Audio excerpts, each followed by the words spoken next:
Jake Lang, an Islamophobic racist who is running for state senate in the great state of Florida, went to Dearborn, Michigan to protest and show his racism by slapping the holy book for the Muslims, the Quran, with bacon and ultimately attempting to burn it before someone snatched it away from him.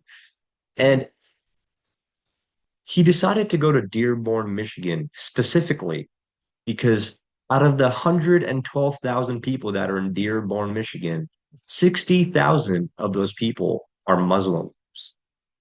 And he gave like a 3 to 5 minute speech at the city hall of Dearborn, Michigan. And I listened to the whole speech. I even saw the videos of him protesting, and I encourage you to go see them because you'll very clearly see his racism, his hatred for uh, people who don't look like him in America. And if you're someone on the right, I encourage you to denounce him. You absolutely should denounce him because this is where people say hate crime from the right is higher because of people like Jake Lang. And we need to make sure that we denounce him and absolutely condemn what he says and does because it does not align with American values.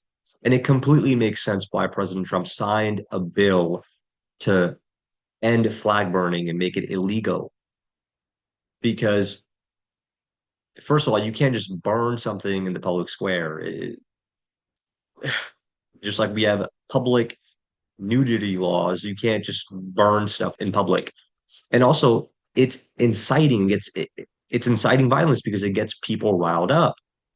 And you should see these videos because he's purposely pissing off a bunch of Muslims. Like, why would you do that, man? Well, I know why, because he's a racist. Okay. And listen to his speech he gave in City Hall, and it is so telling. He's like another Nick Fuentes, except that Nick Fuentes is an anti-Semite who also looks up to Joseph Stalin. This guy, Jake Lang, just is a huge racist and Islamophobic. And again, I encourage you to go listen to his speech he gave at City Hall. Look, if you're someone who's like, well, it's his way of protesting and it's his right to protest, he could absolutely protest without inciting violence.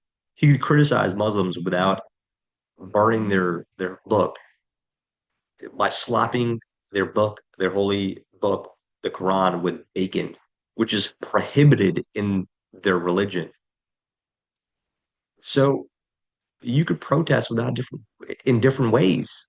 But this clearly just shows how racist and ignorant this person is. And again, I encourage the great state of Florida, the amazing Floridians, to not vote against this guy. He's a complete disaster and an idiot and really shows his true colors. So, and he's also a huge instigator. He loves to instigate. So, again, you've got to denounce this person.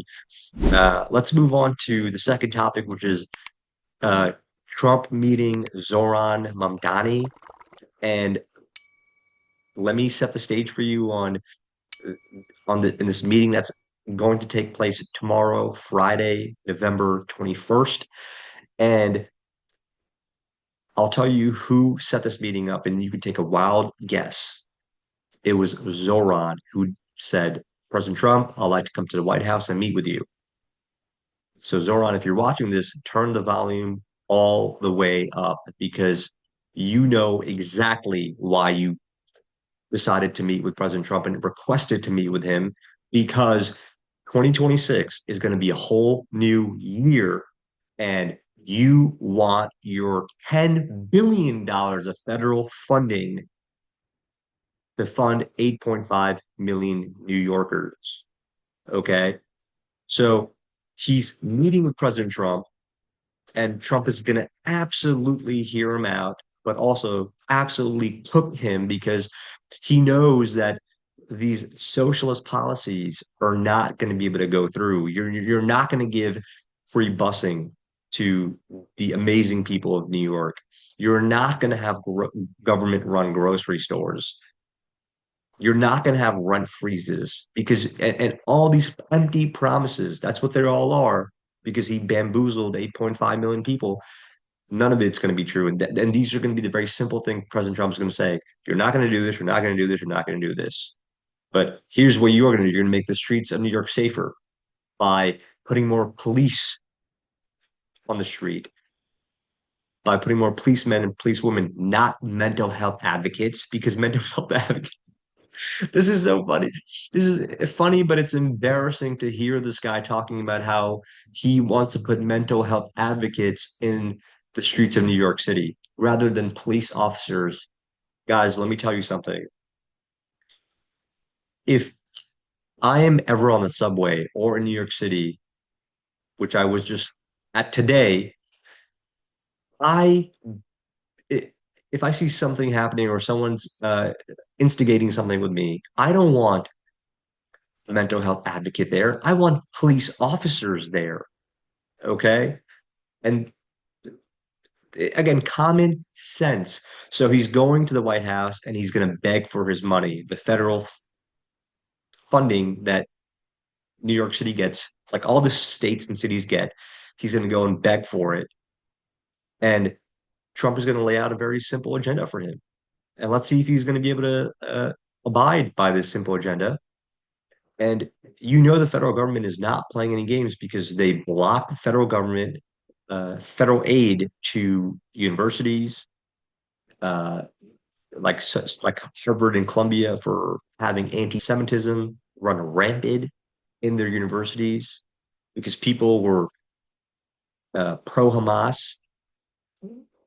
They wouldn't let kids go into their classes. It was ridiculous. So he's going to lay out a very simple plan for Zoran to follow. Let's see if he's able to do it.